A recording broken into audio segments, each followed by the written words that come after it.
Lo que la vieja escuela nos enseñó, lo que la ciencia descubrió y lo que la experiencia sigue confirmando. Un saludo amigos, bienvenidos a mi canal de YouTube, Papo Pescasur Cubano. En este video vamos a hablarles de la hiperventilación y las contracciones diafragmáticas. Durante muchos años se creyó que la hiperventilación era una buena herramienta para aguantar más tiempo en apnea. Era muy común escuchar respira más seguido para aguantar más tiempo bajo el agua. De hecho, eso me lo dijeron a mí hace solamente 5 años atrás. Hoy sabemos que sí puedes aguantar más tiempo, pero no porque tengas más oxígeno. Lo que sucede es lo contrario, retrasas el nivel de dióxido de carbono de tu cuerpo y retrasas las señales del mismo. Es como quitarle las pilas a un detector de humo. El incendio sigue ahí, pero la alarma no la escuchas. Por eso la hiperventilación puede hacer que te sientas cómodo y seguro mientras tu nivel de oxígeno está descendiendo a niveles muy peligrosos. Y ahí es donde aparece ese famoso blackout, el riesgo de un blackout o apagón. La ciencia y la experiencia acumulada en la apnea moderna han demostrado que una ventilación relajada y controlada es más segura que la hiperventilación. Imagínense un pescador submarino en superficie, respirando varias veces seguido por 20 o 30 segundos. Él siente que tiene más aire, que se siente más relajado y va a aguantar mucho más tiempo. Lo que está haciendo realmente es eliminar dióxido de carbono de su sangre y de los pulmones, por supuesto. Y ese dióxido de carbono es precisamente la alarma que le avisa cuándo tiene que respirar. Entonces, al apagar esa alarma, que es eliminar el dióxido de carbono, puede sentirse bien hasta segundos antes de perder el conocimiento.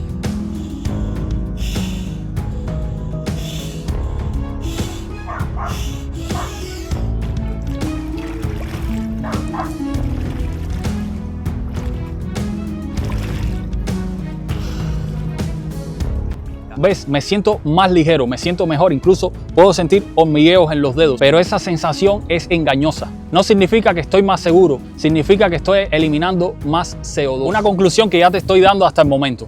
La hiperventilación es peligrosa porque te hace sentir mejor justo cuando deberías estar escuchando las señales de tu cuerpo, las advertencias que te da el mismo. Bueno, miren, he estado hasta ahora explicándoles lo que más o menos he aprendido yo con el tiempo, pero este video no lo voy a hacer solo.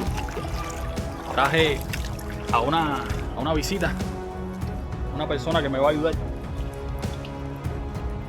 a explicarles un poco, a decir su experiencia, la vieja escuela.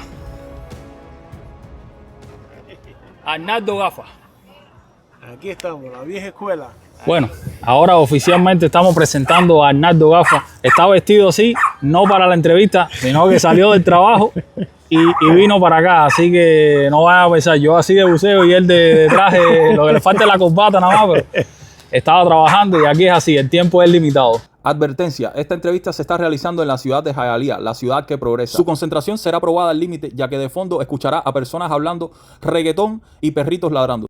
Pero bueno, les había dicho que iba a invitar a un experto en el tema, es la verdad, es la palabra que lleva. Y bueno, Arnaldo es una persona que ha estudiado el tema, que practicó el deporte como tal, el buceo como tal, scuba. ¿Cómo que te certificaste? Como instructor de buceo. Empecé como instructor de buceo en el año 89-90 por la Federación de Cubanacán. Empecé en el Hotel Copacabana en La Habana, en Miramar. Después de una serie de cursos y horas de buceo acumuladas, presenté la solicitud para la certificación de instructor una estrella de la SEMA, que es la Federación Italiana, la Confederación Mundial de Actividad Subacuática, que según la historia, la SEMA fue creada por Jacques Cousteau, el padre del buceo, como se le conoce.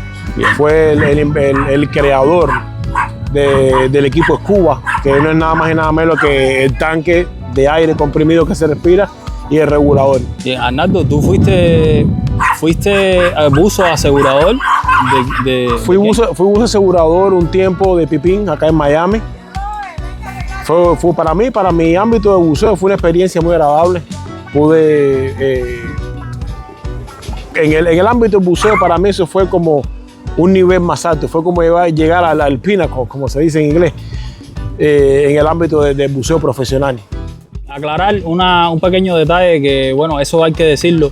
Arnaldo no estuvo ese día fatal que la mayoría conocen. De hecho ya cuando pasó el accidente desafortunadamente de Audrey, yo no estaba ya en el grupo porque ya tenía un trabajo ya, como digo yo, en tierra, Okay. Y ya estaba un poco desvinculado de lo que era la aseguración del buceo. Arnaldo, hace muchos años los apneístas, los pescadores en general, bajaban, antes de bajar, hiperventilaban. ¿Qué era lo que se creía en aquella época, cuando tú estabas en ese mundo? ¿Qué era lo que se creía de la hiperventilación? Bueno, supuestamente, como todos sabemos, la tecnología, los estudios hoy en día han abarcado mucho más profundo en lo que es la fisiología del buceo, ya sea buceo con tanque o buceo en apnea. Esa práctica de la hiperventilación se creía que lo que hacía era que limpiabas, por llamarlo de una manera, el torrente sanguíneo de esa acumulación de CO2 que se va acumulando, valga la redundancia, con las constantes bajadas y subidas que se van efectuando y a veces con poco tiempo de recuperación de superficie. Con los años se ha estudiado y se ha visto, se ha podido comprobar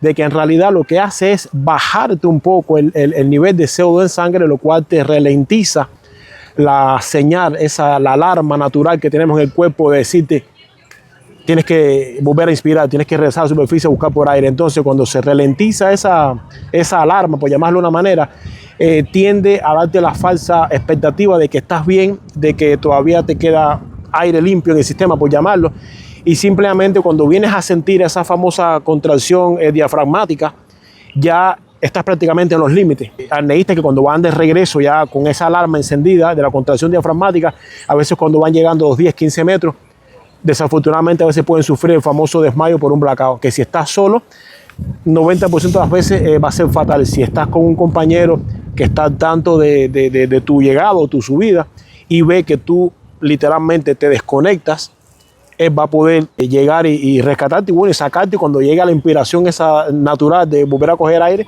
vas a estar fuera del agua. En poca profundidad, tú pudieras hiperventilar por un caso de emergencia. Por ejemplo, yo estoy trabajando, a mí se me cae una espátula en poca profundidad, una herramienta, lo que sea, y yo hago una pequeña hiperventilación porque acabé de subir, se me cayó la herramienta, entonces por emergencia, solamente en poca profundidad. Cuando estás en mucha, ¿sabes? A partir de, digo yo, voy a poner una profundidad X, no sé, 20 metros. 20 metros ya tiende a ponerse un poquito más peligroso y ahí tú tienes que ir conociendo más tu cuerpo como tal, ¿sabes? Tú no, ya esa profundidad no es un juego, no es hiperventilar, puede ser un poquito más riesgoso, porque se pueden presentar dificultades abajo, cualquier cosa, movimiento, ustedes saben, movimiento que tú hagas es oxígeno que estás gastando y tú no sabes lo que pueda pasar, entonces no vas a tener tiempo para subir. Por eso el pescador submarino profundo, el que pesca bastante profundo, yo por lo menos no tengo mucha tolerancia del CO2 como tal, porque yo subo cuando me avisa la primera vez, incluso antes. Ya yo conozco mi cuerpo y ya yo sé, en la profundidad que estoy, ya yo sé cuándo tengo que subir. Esa es la parte fundamental en esta disciplina. Aparte de los conocimientos físicos, teóricos, se debe conocer, como tú acabaste de decir, tu cuerpo.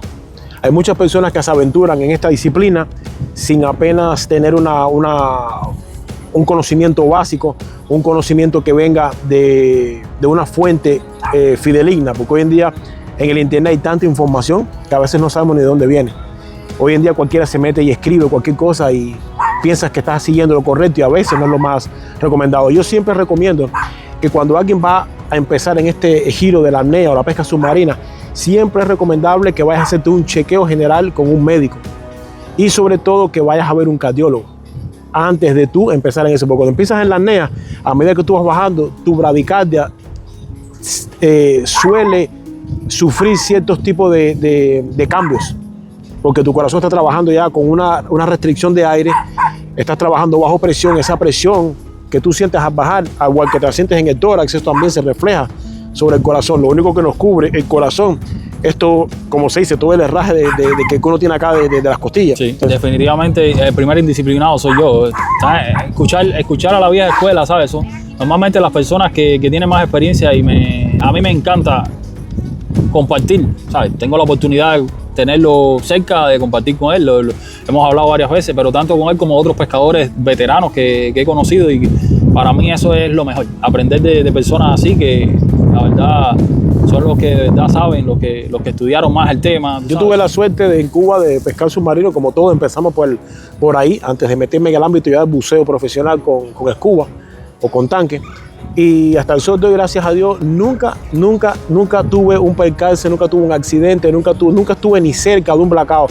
Y en mis mejores tiempos llegué a pescar hasta en 30 metros de profundidad y salir tranquilamente, pero claro, estaba en el agua todos los días como estás tú ahora mismo.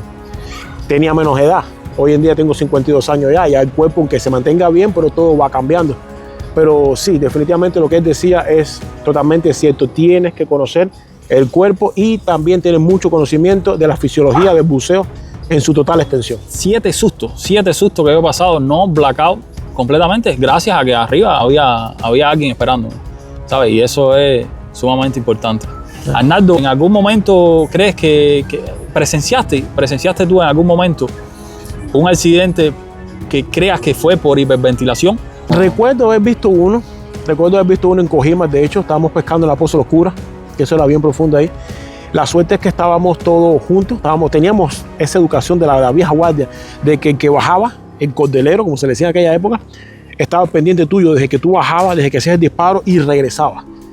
Porque siempre entre los 10 y los 5 metros, ahí es donde ya se vuelve prácticamente como que estás llegando a la cota cero, que es esta presión neutral que hay aquí arriba, y ahí es cuando sufren todos los cambios en el cuerpo. Por eso es que siempre el blackout se registra en esa poca agua.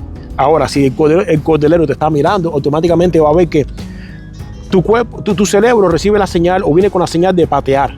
Tú sigues pateando, aunque tú te desmayes, pero en el momento que tú te desmayas, lo primero que te pasa es que el que te está mirando hay como una desconexión de los hombros. Tú tiendes a hacer esto. Tus pies siguen, porque fue un impulso que siguió. De hecho, cuando a mí me pasaron esos sustos, yo sentía que las extremidades no me respondían. Yo no me podía, yo lo que hacía era manotear. Claro. Y el amigo ya sabía, entonces me paraba hasta que, ¿sabes? Glotis trancada por seguridad. El cerebro lo que hace es una máquina, es increíble la computadora que tenemos aquí.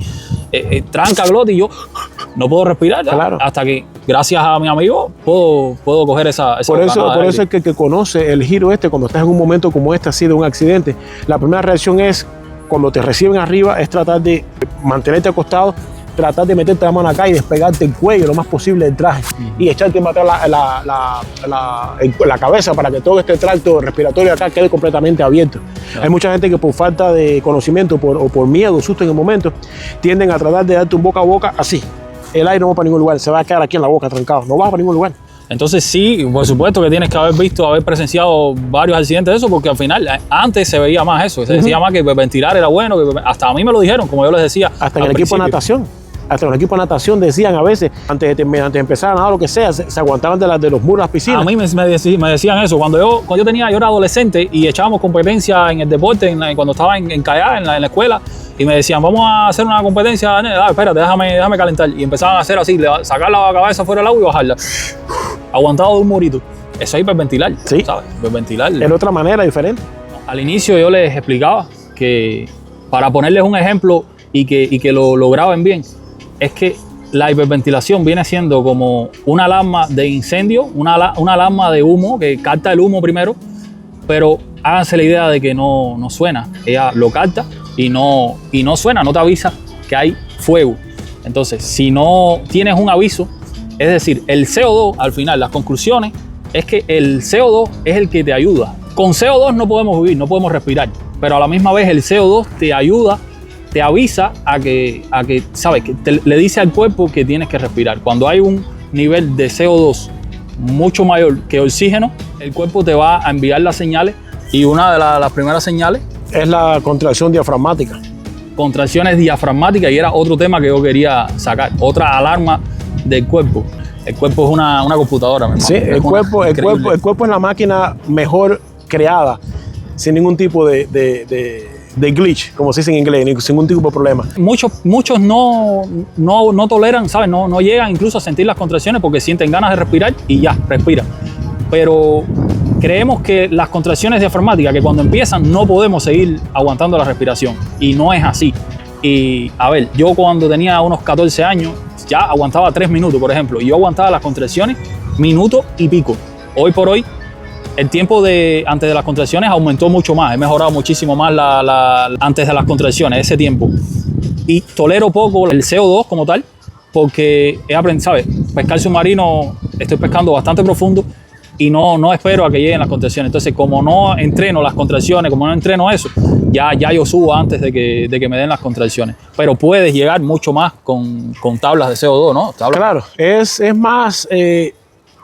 Como digo yo, el cuerpo se puede entrenar para todos, como un deportista olímpico de alto rendimiento. Tú le entrenas para que llegue a ciertos grados que una persona normal no podría llegar. Es que esto es un deporte, muchos no se acuerdan de eso, tienen que tenerlo siempre en mente. Es un deporte que tienes que practicar. Si no practicas, te queda.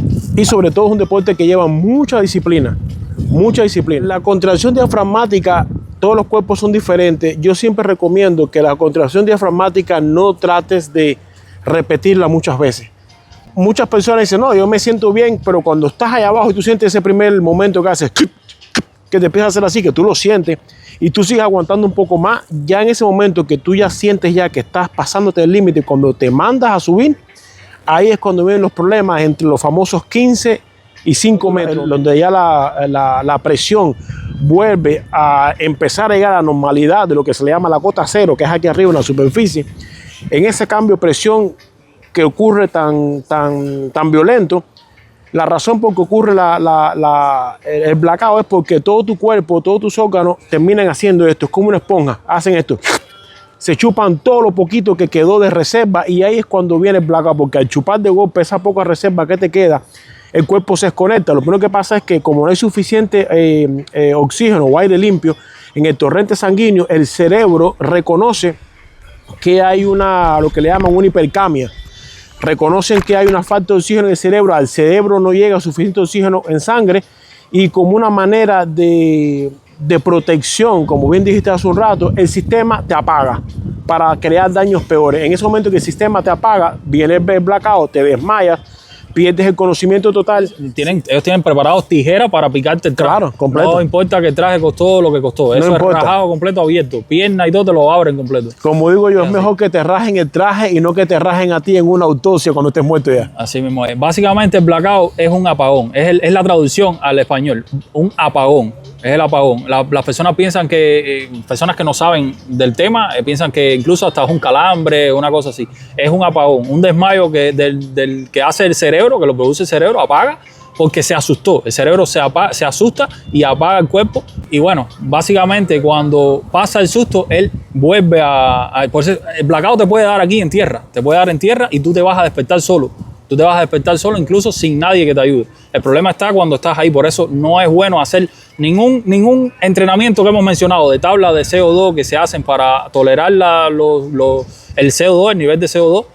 Nada de eso se puede hacer en el agua. Porque ahí no hay nadie que te saque. Ahí sí te ahogas. Cuando el cerebro pasa el susto, que vas a respirar, vas a ahogarte. Es lo que va a pasar. Vas a estar bajo el agua y lo que vas es a inhalar un torrente de agua que va directo a los pulmones y ya, colapsados completamente. La mayoría de las personas que le da un blackout en la playa o en lo que sea, mientras no sea un golpe, porque el golpe te puede hasta matar, no, simplemente te desmaya, y la mayoría de esas personas que perdieron la vida incluso pueden haberse despertado después, pero ya están en el fondo, ¿entiendes? O tragaron agua y ahí sí se ahogaron completamente, ¿entiendes? Si pudieras darle un consejo a cualquier pescador submarino, ¿cuál sería? Bueno, el mejor consejo que puedo dar es nunca practiquen ni la apnea ni el buceo con tanque solo. Nunca lo hagan. Porque recuérdense que en la tierra los errores se rectifican. En el agua el error no hay margen de rectificar. Te equivocas una sola vez y se paga bien caro. Entonces lo principal del día de hoy, de este video, fue la hiperventilación. Creo que de las dos cosas es lo más importante porque una conlleva a la otra. Las contracciones no son tu enemigo, son un mensaje de tu cuerpo. Lo peligroso es intentar silenciarlas con la hiperventilación y pensar que por eso estás más seguro. La hiperventilación, recuérdense que no aumenta el tamaño del tanque de combustible. Simplemente rompe el indicador que te está avisando de que estás quedando sin gasolina. Bueno, mi hermano, nada, ha sido un gusto tenerte aquí en la casa. No, el placer es mío, el gusto es mío. Ojalá podamos pescar pronto. Eso viene pronto.